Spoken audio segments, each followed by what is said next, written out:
네, 증시 대담 시간입니다. 실적 그리고 시장 변동성이 상당히 심합니다. 연준의 스탠스를 앞두고 있고 이번 주는 물가와 더불어서 미국의 대선 TV 토론회가 있기 때문에 상당히 위축된 투자 심리를 보일 수밖에 없을 것 같습니다. 이럴 때 중요한 것이 결국 기업은 이익을 내주면 되는 거 아니냐라는 얘기들이 나왔을 텐데요. 국내 증시 지금 오늘 아마 2,500선을 좀 위협할 수도 있을 것 같습니다. 밸류에이션에 대한 매력도를 챙겨봐야 되고 어떤 업종이 이익이 나오는지 잘 찾아봐야 되는 시기인데요. 차트를 보면서 말씀드려보겠습니다. 코스피의 자본 총계와 순이익 추이를 좀 넣어놨습니다.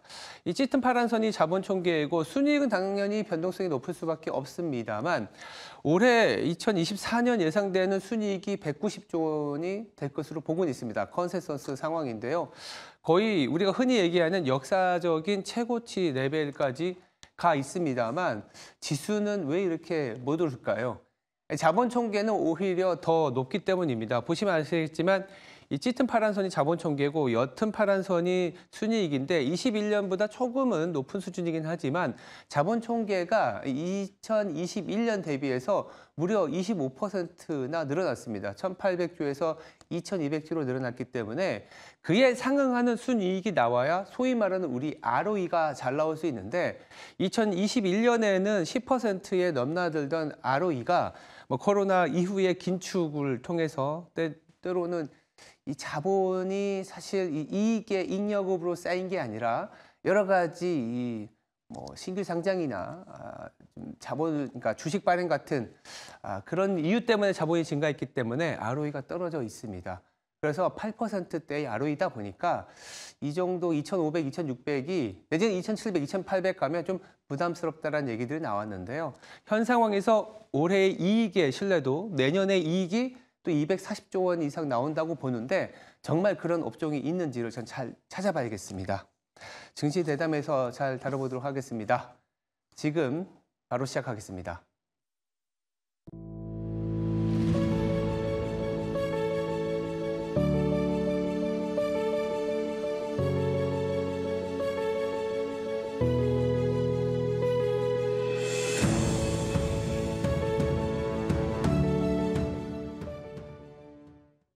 네, 증시 대담 시작하겠습니다. 자리에 이정빈 신한투자증권 리서치본부 수석연구원 나와 있습니다.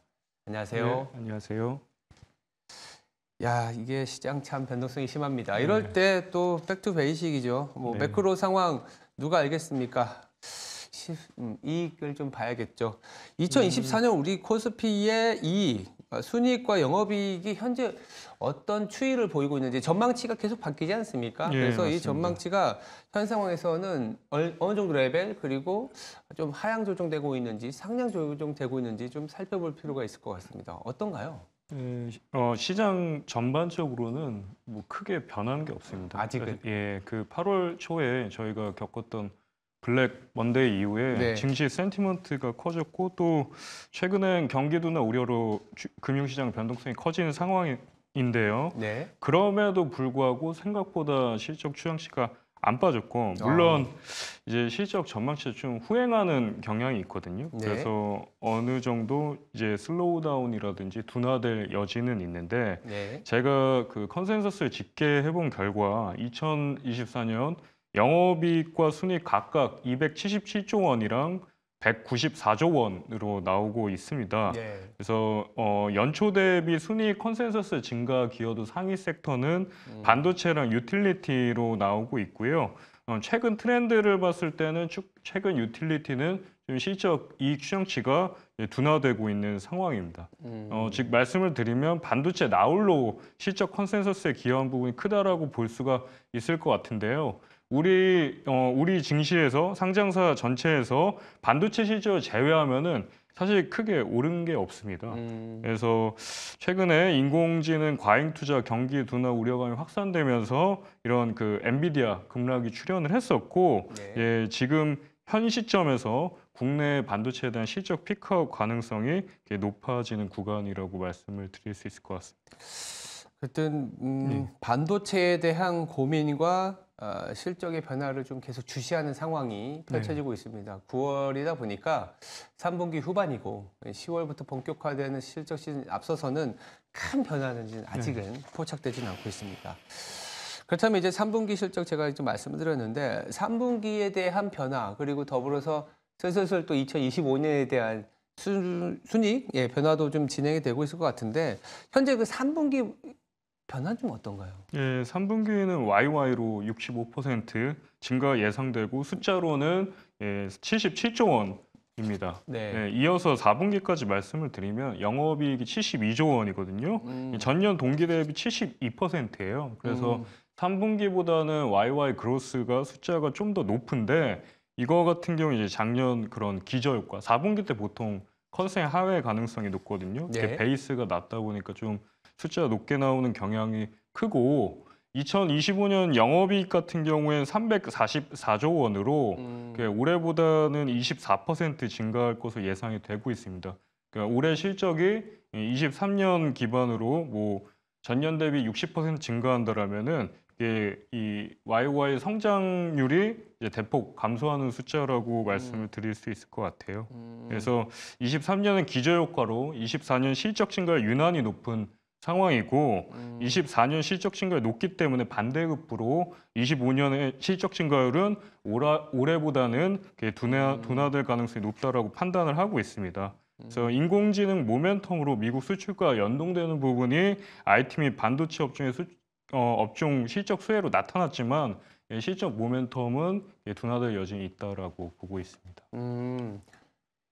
그러니까 순이익 자체는 올해보다 내년 물론 내년에 가봐야 아는 거고 이게 추정의 어떤 신뢰도 자체가 가까워져야 이제 높아지는데 작년에 워낙 안 좋았기 때문에 2023년이 워낙 안 좋아서 특히 반도체 위주로 올해 올라온 대부분이 또 사실 반도체였고 그 부분이 내년에 가면 늘어나더라도 소위 말하는 증가율 자체가 좀 둔화되는 증가율 자체가 둔화되다 보니까 엔비디아도 사실 실적 자체가 워낙 좋죠. 그렇지만 이제 그렇죠. 증가율이나 GP 마진이 좀 둔화될 수 있다는 거에 저렇게 변동성을 보이고 있는데 국내 증시도 지금 순이익 자체는 레벨이 높지만 증가율이 둔화되는 상황이다라고 보시면 될 것 같고요. 3분기 그럼 4분기는 현재 어떤가요? 4분기는 국내 증시에서 사실 좀 변동성이 좀 있지 않습니까 실적이? 네, 맞습니다. 4분기 같은 계절적으로 적자 폭이 커지는 기업들이 많고 네. 이게 보통 이제 빅베스를 기업들이 많이 털어내거든요. 그렇죠. 일회성 비익이라든지 뭐 그건 비용 처리 못했던 부분들을 회계 처리를 많이 하는데 이렇게 되면은 일반 그 애널리스트 추정한 컨센서스보다 이렇게 눈높이 약간 낮게 나와요. 그래서 이게 어닝 쇼크 비율이 높은 편입니다. 그래서 이제 실적 컨센서스보다 확정치에 대한 그런 기대치, 눈높이를 낮추는 것이 일반적이고요. 네. 24년 4분기 영업이익 실적 컨센서스는 72조 원으로 전년 대비 72%가 예상이 되고 있습니다. 예상은 되지만 4분기 같은 경우는 말씀 주신 것처럼 이제 빅베스라든지 그리고 상당히 많은 일회성 비용들이 많이 나오기 때문에 지금 소위 말해서 찍히고 있는 숫자에 대한 신뢰도는 좀 크지는 않다. 이렇게 정리해 볼 수 있겠습니다. 그렇다면 뭐 사실 뭐 전체적인 그림보다 그 안에서의 변화 그리고 어떤 업종이 그래도 이 상황에서 조금씩은 이익에 대한 기대치가 높아지는지 아니면 거꾸로 좀 낮아지는지를 좀 찾아봐야 되는데 올해 순이익 컨센서스 변화율 현재까지 봤을 때 그래도 좀 주도하고 있는 업종이 있을 것 같거든요. 네. 어떤 게 있을까요? 네, 우선 순위 컨센서스 변화율 상위 업종부터 말씀을 드리면요. 네. YTD로는 반도체가 압도적입니다.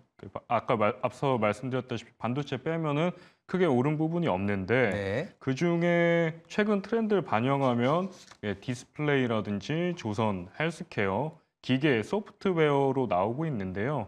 디스플레이는 전방 업종에 대한 수혜로 실적이 턴어라운드입니다. 그러니까 적자에서 흑자 전환 뭐 이런 식으로 예상이 되고 있고 조선은 발주, 헬스케어는 워낙 이제 그 매니저분들이 좋게 보시기 때문에 신약이라든지 파이프라인 그런 기대감 그리고 기계는 아시다시피 인공지능 전력망에 대한 부분이 실적 컨센서스에 녹아져 있다라고 보시면 될 것 같고요. 소프트웨어 같은 경우에 의외로 업황에 대한 이 뷰 자체가 그렇게 좋지는 않거든요. 톤이라든지. 그럼에도 불구하고 실적 컨센서스에 최근에 반등을 했는데 저희 이 섹터 담당자분과 이야기를 해보니까 뭐 크게 이제 그 비용으로 보통 비용을 줄여서 마진이 개선되는 상황이거든요. 그래서 이게 탑라인이라든지 그 매출액 자체가 개선되는 상황이 아니기 때문에 이런 부분은 저희가 필터링을 해서 봐야 될 것 같습니다. 그래서 지금 말씀드린 부분, 뭐 디스플레이, 조선 헬스케어 기계, 소프트웨어가 이 컨센서스 변화의 상위 업종이라고 말씀을 드릴 수 있을 것 같습니다. 얼핏 보면 최근에 그래도 시장 내에서 주도 업종 내지는 조금 바닥에서 올라오고 있는 업종들이라고 볼 수 있을 것 같습니다. 반면에 그렇다면 이렇게 올라오는 업종이 있겠지만 여전히 좀 부진함에서 못 벗어나고 있는 네. 이런 업종들도 있을 것 같거든요. 네, 제가 그 부분도 집계를 해봤습니다. 네. 컨센 변화율 하위, 바텀 5 업종 같은 경우에는 호텔 레저, 아, IT 가전, 미디어 교육, 유틸리티, 소매 유통으로 나오고 있는데요. 네. 섹터별로 말씀을 드리자면 호텔 레저 일회성 교육이 2024년 2분기 실적에 반영이 되었습니다. 그래서 일시적인 부분이라고 보고 있고 IT 가전 같은 경우에는 작년 하반기부터 이 배터리가 너무 안 좋지 않았습니까? 네. 그래서 전방에 전기차라든지 EV에 대한 그런 수요 둔화에 따라서 보통 여기에 이 삼성 SDI라든지 전기차 업체들이 있고 LG엔솔이라든지 그쵸. 그래서 이 컨센서스 눈높이가 낮아지면서 연초부터 계속 안 좋았습니다. 그 이외에 미디어 교육 같은 경우에는 엔터 4사가 2분기 때 다 쇼크를 기록했거든요. 유틸리티 같은 경우에는 이제 탑라인 안 느는데 비용 압박 때문에 계속 이제 컨센서스가 하향 조정이 되고 마진이 축소되는 상황이고 소매 유통 같은 경우에는 이제 상방으로 이익 모멘텀이 부재한 상황입니다. 딱 보면은 중국발 소비 네. 그리고 국내 이 소비. 네. 국내 소비긴 하지만 우리가 보통 보면은 뭐 화장품이나 이런 부분들은 뭐 라면 이런 거는 우리나라 소비가 안 좋으면 뭐 미국이나 네. 다른 나라를 팔 수 있지만 특히 이제 움직일 수 없는 유통업체들, 뭐 네. 우리가 흔히 얘기하는 뭐 백화점이나 마트 이런 부분들은 직관적으로도 안 좋을 것 같지만 실적에서도 안 좋게 나오고 있고. 네. 2차 전지. 그러니까 예. 중국과 한국의 소비 2차 전지 이렇게 추정치가 계속 하향 조정되고 네. 있다. 이렇게 정리해 볼 수 있겠습니다. 아, 시장에서 올라가는 실적 추정치가 올라가는 업종도 있지만 사실은 이렇게 실적 추정치가 하향 조정되는 업종들이 조금은 하향 조정이 마무리 짓고 턴어라운드에 대한 개념을 봐줘야 이 시장 전체에 어떤 힘이 생길 텐데 아, 중국과 한국의 소비 2차 전지 이렇게 하니까 아직은 좀 시간이 필요하다. 이런 생각이 듭니다. 그렇다면 마지막으로 우리가 그래도 4분기밖에 안 남았으니까 한 3, 4개월 남았던 것 같아요. 우리나라. 네. 우리나라가 아니죠. 전 세계가 이제 4분기밖에 안 남았는데 올해 네. 잘 정리를 하고 대응을 해야 될 것 같습니다. 네. 어떤 업종이 그나마 네. 지금 변동성이 네. 좀 괜찮을지 어떤 게 있을까요?